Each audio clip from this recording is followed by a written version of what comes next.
Karibu tena kwenye chaneli yetu Tuongee TV, na leo hii tutajuzana kuhusiana na ngazi za kijeshi.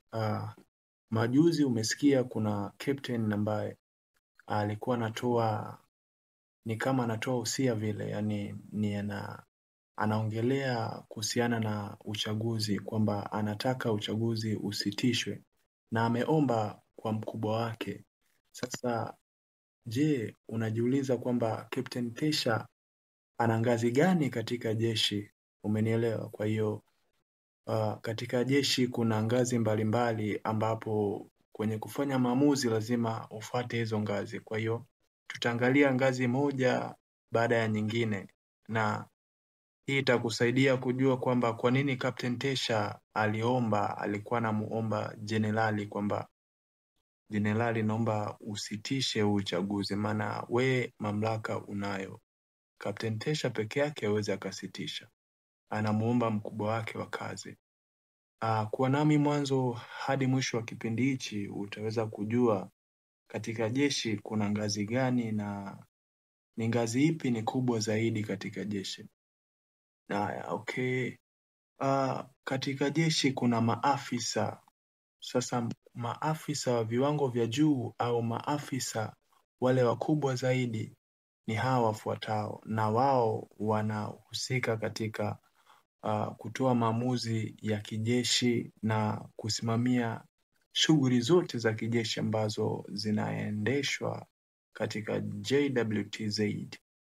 Nafasi ya kwanza ni jenerali au wanamuita general. Huyo ni wa kwanza, ni mkubwa kabisa kuliko wote. Nafasi ya pili wanaita Lieutenant Generali, huyu ni anamfuata general. Alafu nafasi ya tatu anaitwa Major Generali au Major General, huyu ni nafasi ya tatu. Nafasi ya nne anaitwa Brigadier. Kama ushasikia mtu yote anaitwa Brigadier, nadhani kuna Brigadier nani huyu? Huyu ni nafasi ya nne, anajiita Brigadier. Nafasi ya tano wanaita Colonel, na nafasi ya sita wanaita Lieutenant Colonel. Alafu nafasi ya saba wanaita Major. Nafasi ya nane ni Captain. Maana hiyo Captain Tesha kwenye ngazi za kijeshi yuko nafasi ya nane. Unaweza ukaangalia umbali toka nafasi ya nane Captain Tesha alipo hadi kumfikia jenerali au general mkubwa. Umenielewa? Kwa hiyo Captain Tesha yuko nafasi ya nane. Ndio maana basi kwenye alivyokuwa anatoa ile kama hotuba yake, alikuwa anamuomba general aweze kusitisha uchaguzi.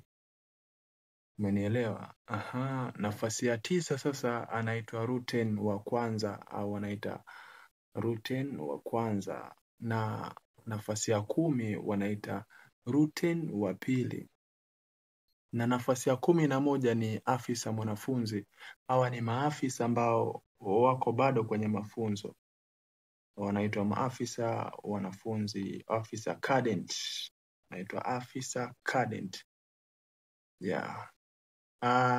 Ngazi za pili ni maafisa wale wa daraja la chini. Kwa hiyo maafisa wa daraja la juu tumetaja wapo kwenye position 11, na pia tunaingia kwenye maafisa ambao wako daraja la chini. Maafisa walio daraja la chini kazi yao ni utekelezaji wa maagizo kutoka kwa maafisa wakubwa ambao tumewataja pale juu.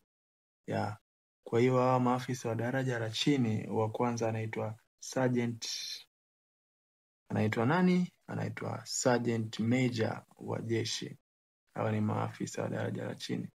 Wa pili anaitwa Sergeant Major, alafu wa tatu anaitwa Sergeant. Kwa hiyo kuna Sergeant Major wa jeshi, alafu kuna Sergeant Major, alafu kuna Sergeant, alafu kuna Corporal. Nafasi ya 4 anashika Corporal. Baada ya Corporal kuna Lance Corporal. Lance Corporal anakuwa yuko chini ya Corporal. Na wa mwisho kabisa wanamuita Private, askari ambaye hana cheo chochote kile. Kwa hiyo ngazi ya mwisho kabisa katika jeshi ni Private. wanaitwa ni askari ambao hawana cheo chochote kile. Akitoka private anakuja lance corporal, alafu anakuja corporal, anakuja sergeant, anakuja sergeant major, anakuja sergeant major wa jeshi, alafu anakuja afisa mwanafunzi, alafu anakuja lieutenant wa pili, anakuja lieutenant wa kwanza, anakuja na captain. Baada ya captain ndio anakuja major.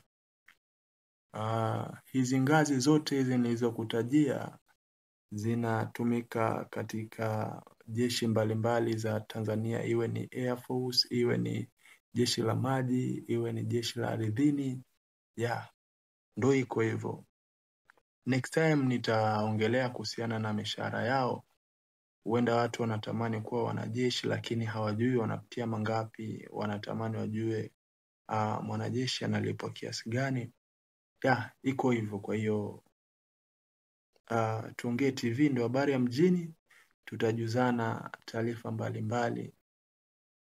You are welcome. Karibu.